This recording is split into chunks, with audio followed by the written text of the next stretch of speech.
Hey, Liam Ward here at LearnTheHarmonica.com. Today we're talking about blow bends.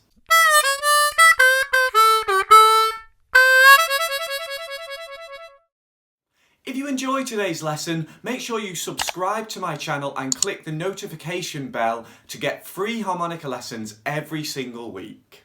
So in today's lesson we're going to explore the technique of blow bends. Up at the top end of the harmonica we're going to have extra notes that wouldn't otherwise be available. We'll be able to add extra textures in and make our playing sound that much cooler, smoother and more advanced than it would without this. So you will probably be familiar with draw bends, so kind of bending down at the bottom end of the harmonica. That sort of thing. Now we're going to apply similar technique up at the top end, so I'll talk that through with you. I'll talk about my suggestions for how to practice them, and hopefully this will get you started with this technique. Do let me know how you're getting on in the comments beneath the video, and any questions that come up as well, do put them beneath the video. If you'd like a set of 20 practice exercises for blow bends, then I have a premium lesson and you can check out the link beneath the video to find out more about that. If you're enjoying my premium lessons, I have a new members zone where for $19.99 a month you can get access to all of my premium lessons and tabs. And if you sign up now for a yearly membership, you'll get 2 months absolutely free. So first off, what does a blow bend sound like? Well, you heard me play a little bit at the start of the lesson, but if I isolate one so you can hear it, then you'll get a better understanding. So I'm using an A harmonica, and the reason is most of my lessons are on a C harmonica unless the song dictates otherwise, but a C harmonica is really quite squeaky at the top end, so blow bends sound that little bit better on a lower key, such as an A. So this is an 8 blow bend.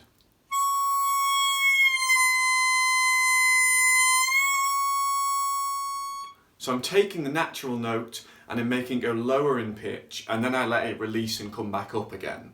Now I want to use draw bending technique as a way into learning how to blow bend. So briefly, without going into too much detail, and do check my video on draw bending if you want to know more, what's happening when we play a draw bend is that we're changing the shape and the pressure in our mouth to allow a lower note to resonate. So what happens in practice is that if this is the back of our tongue and this is the front, the tongue kind of scrapes backwards almost, kind of humping up like that, and that changes the angle of the air, and we also kind of to ooh,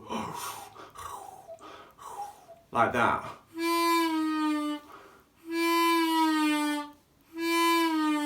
To kind of get the note to move. Now, to look at that in more detail, check out my draw bending video, but I just want to then apply that at the top end and tell you how it's the same and how it's different. So broadly, the technique is the same as the draw bend. Obvious difference, and this is really stating the obvious, we're using a blow note. So the air is travelling the different direction, but we're still kind of trying to move our tongue back and kind of get that humped shape.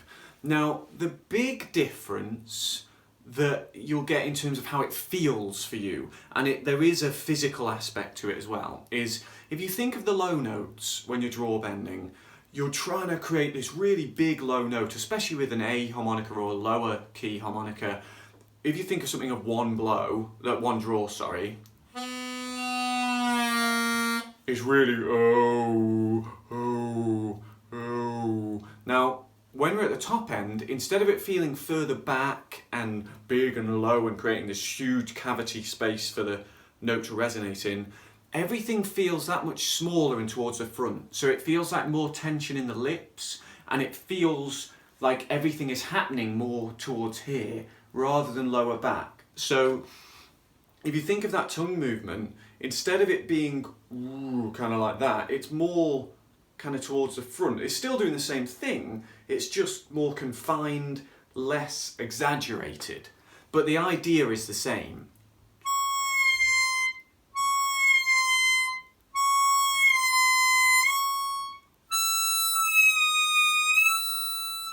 Now, I want to give you some kind of tips for how to practice these, but I just want to warn you first that the high notes will be very sensitive to this sort of change of mouth shape and positioning.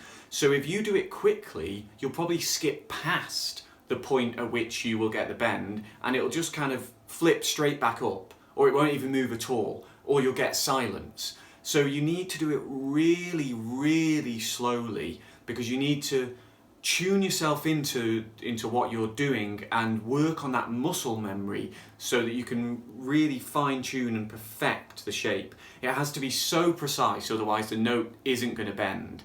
And this is usually, I've found in my experience, the thing that holds people back with this technique is they just do it too quickly. So they're trying to go really quickly, and what you get is,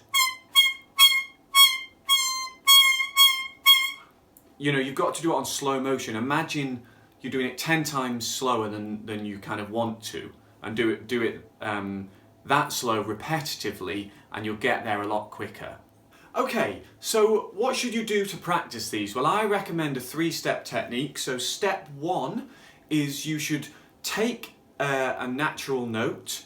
So that would be, you know, 8, 9, 10 blow, and try and take the unbent note and try and get it to go down as far as it will go.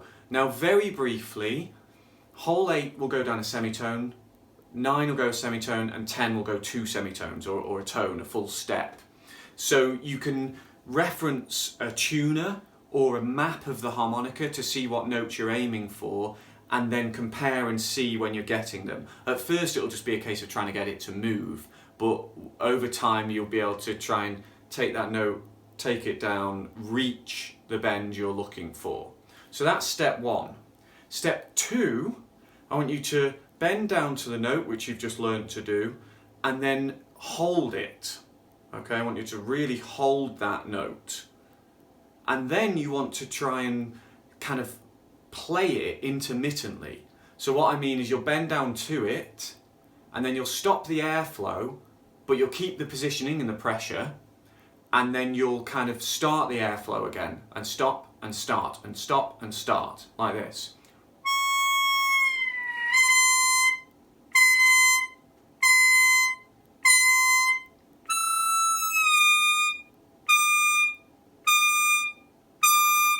So I'm keeping the shape, so it means I really have to concentrate on that muscle memory and make sure it's really, really precise. If you kind of loosen up or change the positioning just ever so slightly, it's such small room for error, you'll lose the note, you'll lose the bend. So that's your step 2. Step 3 is only once you've got really good at both those steps can you practice trying to come straight in. I call it hitting the note straight off the bat. So, for example, at 8 blow, like that, I'm just hitting the bend. I'm not sure that was very in tune, but the point is that you've got the muscle memory and you can actually just hit it straight away. Most of people's problems, and this applies to draw bends as well, when it comes to blow bending, come from just skipping through those steps far too quickly. So then when it comes to a song where you need to use one of these notes as a melodic note, it's just not going to happen. That's often the case. People come to me and they say they can draw bend, for example, but they can get the note to move, so they've got step 1, or they're halfway through step 1, and they've certainly not got step 2 or step 3. And only once you've got all of those will you be able to use these bends in any meaningful way in your playing. So that's a little bit of a lowdown on the technique. Hopefully it gets you started. Do give me your comments beneath this video, and you can also email contact@LearnTheHarmonica.com, and find me on social media as well. Don't forget, if you'd like a series of 20 practice exercises for playing through blow bends, then check out my premium lesson beneath the video. Before you go, make sure you subscribe to my channel and click that bell to get free harmonica lessons every single week.